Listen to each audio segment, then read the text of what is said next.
Hello hi welcome to Aadya media. Junior NTR next CM అని అంటున్నారు, కానీ జూనియర్ ఎన్టీఆర్ మాత్రం టీడీపీ పార్టీకి చాలా దూరంగా ఉంటున్నారు.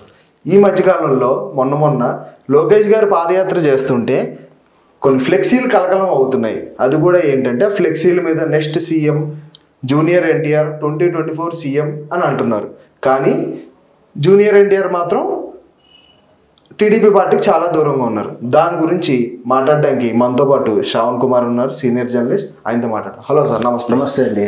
జూనియర్ ఎన్టీఆర్ గారు నెక్స్ట్ సీఎం అని 2024 అని చాలా వర్గాలు, చాలా బయట ప్రజలు ఇలా అంటూ ఉన్నారు. అది కూడా మొన్న లోకేష్ గారి పాదయాత్రలో కూడా ఫ్లెక్సీలు కొంచెం కలకలం చేసింది. దాని గురించి మీ స్పందన ఏంటి సార్? ఈ ఫ్లెక్సీల గురించి అర్థం ఏంటి సార్? టీడీపీ పార్టీ మళ్ళీ ముందుకు పుంజుకుంటుందా? ఇక్కడ ఏంటంటే దురదృష్టవశాత్తు రాజకీయ పార్టీలు కుటుంబ ఆస్తులుగా మారిపోయిన రోజులు ఇవి. రాజకీయ పార్టీలు అంటే రాజ్యాంగం ప్రకారం ఎన్నికల సంఘం అనేటువంటి కోడ్ ప్రకారం ఏంటంటే ఇవి ప్రజల ఆస్తులు, వ్యక్తిగత ఆస్తులు కావు. రాజకీయ పార్టీ అంటే సంస్థ, పార్టీగా కానీ సంస్థగా కానీ ఆస్తులు లేదా దానికి సంబంధించినటువంటి విధానాలు. కానీ ఇక్కడ దురదృష్టవశాత్తు ప్రాంతీయ పార్టీలు చాలా వరకు కుటుంబ ఆస్తిగానే చూస్తున్నారు.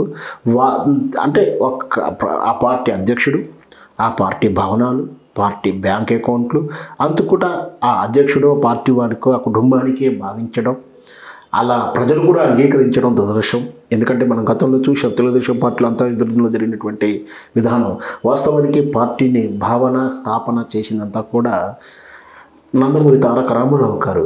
కానీ అక్కడ పార్టీలో జరిగినటువంటి అంత కలహాల వల్ల సో ప్రజాస్వామ్యయుతంగానే రాజ్యాంగం చెప్పబడిన విధానంగానే పార్టీలు అధ్యక్షులు మారినప్పటికీ అక్కడ పెట్టినటువంటి పార్టీ వ్యక్తికి అతన్ని పార్టీ పదవి నుంచి తొలగించడం, ఆ బ్యాంక్ అకౌంట్లు కానీ భవనాలు కానీ ఆస్తులు కానీ వీళ్ళు స్వీకరించడం, ఇదంతా ఒకవైపు రాజ్యాంగపరంగా జరిగినా కూడా మళ్ళీ అదే పార్టీ ఇప్పుడు అది వ్యక్తుల మధ్యలో మళ్ళీ ఆగిపోయి ఉంది. సో ఇక్కడ ఏంటంటే ఈ తెలుగుదేశం పార్టీకి చంద్రబాబు నాయుడు అధ్యక్షుడు అయినప్పటికీ ఇది నందమూరి వారి ఆస్తిగా చూస్తున్నారు. ప్రజలు కూడా అందుకని ఆదరిస్తున్నారు. వాస్తవం అయితే ఇదే. అంటే ఇక్కడ నందమూరి వారసులు అంటే నందమూరి కుటుంబం గోత్రాన్ని కానీ ఆ కుటుంబ పేరును పోషించే వాళ్ళ మీద ఉన్నటువంటి అభిమానం కన్నా నారా చంద్రబాబు నాయుడు మీద తక్కువ ఉంటుంది. ఎందుకంటే ఇక్కడ నందమూరి కానీ చూస్తారు, ప్రజల్లో తెలుగుతనం కానీ ఏది చూసినప్పుడు నందమూరికే ఉంది. ఆ చార్మిష కూడా నందమూరి వంశంలోనే వెతుకుతున్నారు. ఇప్పుడు ఎన్టీ రామారావు తర్వాత బాలకృష్ణలో వెతుకుతున్నారు. ఆ తర్వాత నందమూరి ఎన్టీ రామారావు గారి పూర్తి రూపురేఖలతో కానీ ఆహార్యంతో వచ్చినటువంటి జూనియర్ ఎన్టీఆర్గా పిలువబడుతున్న ఇప్పుడు హీరోగా పిలువబడుతున్న అతని మీదనే ప్రజలు దృష్టి అంతా ఉంది. ఎందుకు అంటే ఆ ఎన్టీ రామారావు వాక్చాతుర్యం కానీ, ఆ నటనా కౌశల్యం కానీ, రూపురేఖలు కానీ, ఆ చార్మిష కానీ, సినిమా స్టాండర్డ్ మాస్ ఇమేజ్ అంతా కూడా జూనియర్ ఎన్టీఆర్ ఉండడం. ఆయన కూడా తెలుగుదేశం పార్టీలోనే వ్యవహరించబడినాడు కొన్నాళ్ళు. 2009 ఎన్నికల్లో కూడా ఆయన ప్రచారం చేయడం జరిగింది. ఇదంతా కూడా అప్పుడు జూనియర్ ఎన్టీ రామారావు గారు పార్టీకి సఖ్యతగా ఉన్నప్పుడు ఏ సమస్య లేదు.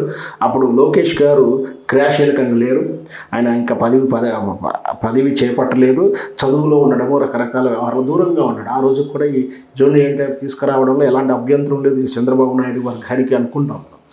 ఇక ఎప్పుడైతే లోకేష్ బాబుకి భవిష్యత్తు దృష్ట్యా తన వారసును నిలబెట్టుకోవాలి అని చంద్రబాబు నాయుడు ఆలోచించడం, తదనంతరం లోకేష్ బాబు క్రమేపీ చిన్నగా పార్టీలోకి కీలక స్థానాలు ఇస్తూ ముందుకెళ్ళడం జరుగుతుంది. ఈ తరుణంలో వాస్తవానికి చంద్రబాబు నాయుడు వయసు రీత్యా రకరకాల నెక్స్ట్ వారసులు ఎవరైనా ప్రశ్నించుకుంటారు.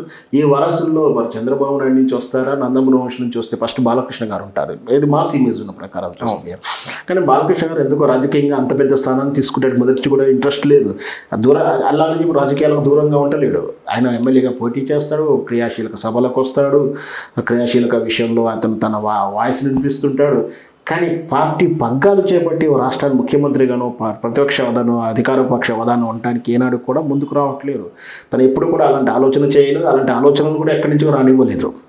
ప్రజల్లో నుంచి కూడా రాలేదు. ఇక్కడ చూడు, ఇప్పుడు జూనియర్ ఎన్టీఆర్ ముఖ్యమంత్రి కావాలని ప్రజల నుంచి వస్తుంది. సరే, అభిమానుల నుంచి వీళ్ళు చెప్తే అభిమానం చేస్తున్నారా, అలాంటి దుర్దుర్గ చర్యలు చేస్తున్నారా? మరి అదే బాగా జూనియర్ ఎన్టీఆర్కు కాబోయే సీఎం అన్నప్పుడు బాలకృష్ణ కాబోయే సీఎం అని పెట్టాలి కదా.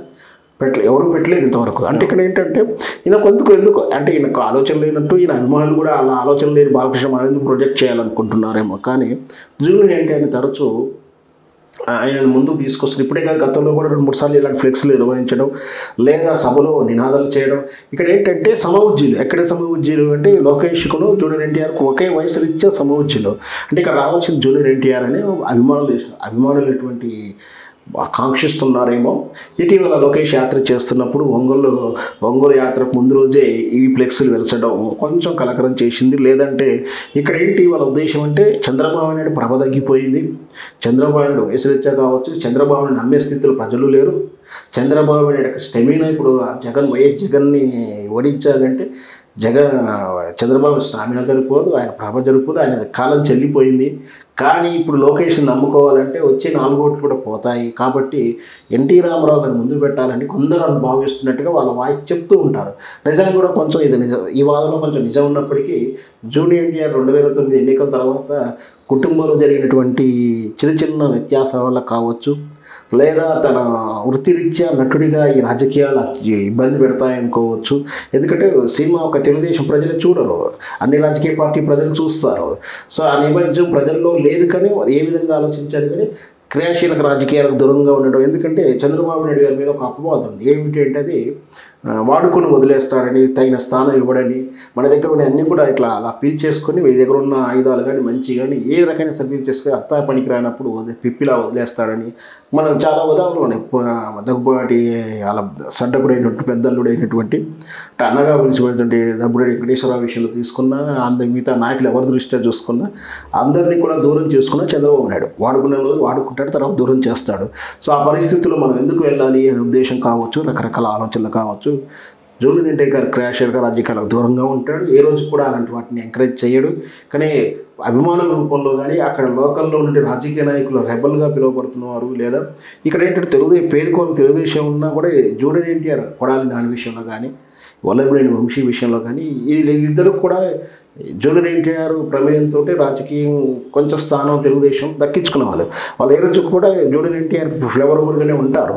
సో అలాంటి నాయకుల వల్ల కానీ వాళ్ళ అనంగులు కానీ వాళ్ళ స్నేహితులు కానీ ఎవరో తరచూ ఈ జూనియర్ ఎన్టీఆర్ వార్త ముందుకు తీసుకురావడం, కాబోయే సీఎం నెక్స్ట్ సీఎం ఆయన భావించడం, అట్లా అయితేనే తెలుగుదేశం పునఃప్రాణం పోసుకుంటుంది, నిలబడుతుంది, ఆనాటి వైభవం వస్తుందని వాళ్ళు భావిస్తున్నారు. సో ప్రజల్లో ఏం చేస్తారో, ఎలాంటి తీర్పు వస్తుందో మనం వేచి చూడాలి. కానీ ఎట్లయినా సరే ఇది తెలుగుదేశం పార్టీలో ఎప్పటికీ కూడా సమస్యపోని ఒక మచ్చ గాయం, ఎప్పుడు కూడా ఈ గాయాన్ని గెలుకుతూనే ఉంటారు. ఎందుకంటే లోకేష్ని ప్రజలు యాక్సెప్ట్ చేసే స్థితిలో లేరు. దాంతోపాటు తెలుగుదేశం పార్టీలో ఏదైనా చేద్దామంటే ఆయన క్యాపబిలిటీ కానీ స్టెమినా కానీ లేనట్టుగా మనం చూస్తుంటాం. ఇక్కడ కేసీఆర్ గారి కుమారుడు కేటీఆర్ గారు, ఎదుటి కవిత గారు ఏంటంటే ఏదైనా సమస్య వచ్చినప్పుడు అనర్హులుగా మాట్లాడడం, ఎదుటి వారు ప్రతిపక్ష పార్టీలు కానీ లేదా ఒక టీవీ డిబేట్లో కూర్చున్నప్పుడు వాళ్ళని తిప్పికొట్టేటువంటి విధానం కానీ వాక్చాతుర్యం మనం చూస్తుంటాం. లేదంటే సమస్యను ఎలా సాల్వ్ చేయాలో వాళ్ళకు రాజకీయంగా సమస్యలు ఎలా సాల్వ్ చేయాలో వాళ్ళకి పట్టు ఉంటుంది. ఇక్కడ భిన్నంగా ఇక్కడ లొకేషన్ చూస్తే ఆ పట్టుతో కనపడదు, ఉన్నా కూడా ఉన్నాడని అనిపించిన స్పృహ ప్రజల్లోకి లేదు. కాబట్టి లొకేషన్ అమ్మే పరిస్థితులు లేకపోవడం వల్ల తరచూ జూనియర్ ఎన్టీఆర్ పేరు ముందుకు వస్తూనే ఉంటుంది. ఈ జూనియర్ ఎన్టీఆర్, బాలకృష్ణ ఈ డైమెన్షన్లో తెలుగుదేశం పార్టీ భవిష్యత్తు ఎవరి చేతిలోకి వెళ్తుందో, ఎలా వెళ్తుందో మరి కాలమే నిర్ణయిస్తుంది. కానీ ఎక్కడ జూనియర్ ఎన్టీఆర్ గారు బయట ట్విట్టర్లో కానీ ఒక ప్రచారం కానీ దేనికి ముందుకు రావట్లేదు. కానీ దీని గురించి ఏం చెప్తారు సార్? జూనియర్ ఎన్టీఆర్ రాజకీయాలకు దూరంగా ఉన్నాడు, అలా వాక్యం చేయమని చెప్పడు, చేయొద్దని చెప్పడు. బహుశా ఏమైనా శృతి మించితే బహుశా అంటాడేమో అది అలా చేయకూడదని కానీ, లేదా అలా చేయడం నాకు ఇష్టం ఉండదు కానీ ఎలాంటి ఖండన చేయలేదు. బహుశా కొన్ని సందర్భంలో అంటే వీళ్ళ దృష్టిలోకి వచ్చినా కూడా వాటిని చూడనట్టు ఉంటేనే ఆ సమస్య అలా ఉంటుంది. వీళ్ళు చేసుకుంటే ప్రతి ఒక్కరు మళ్ళీ ప్రతిసారి ఏదో అంటుంటే మళ్ళీ రెచ్చగొట్టేట్టుగా ఉండొచ్చు. కొన్ని విషయంలో ఇలాంటి స్థాయిలో ఉన్న వ్యక్తులు ఏంటంటే వాటిని అమ్మటే స్పందించరు, చూస్తూ ఉంటారు. అది శృతి మించినప్పుడు, లేదా వాళ్ళకి ఇబ్బంది పెడుతుంది అన్నప్పుడు, లేదా ఇతర తెలుగుదేశం పార్టీ నుంచి ఒత్తిడి వచ్చినప్పుడు మీరు ఇలా చేస్తున్నారు, అలా అనొద్దని మీ వాళ్ళకి చెప్పండి అని మీ నుంచి ఏమైనా సూచన వస్తే కానీ జూనియర్ ఎన్టీఆర్ స్పందిస్తాడో వేచి చూద్దాం. Thank you sir.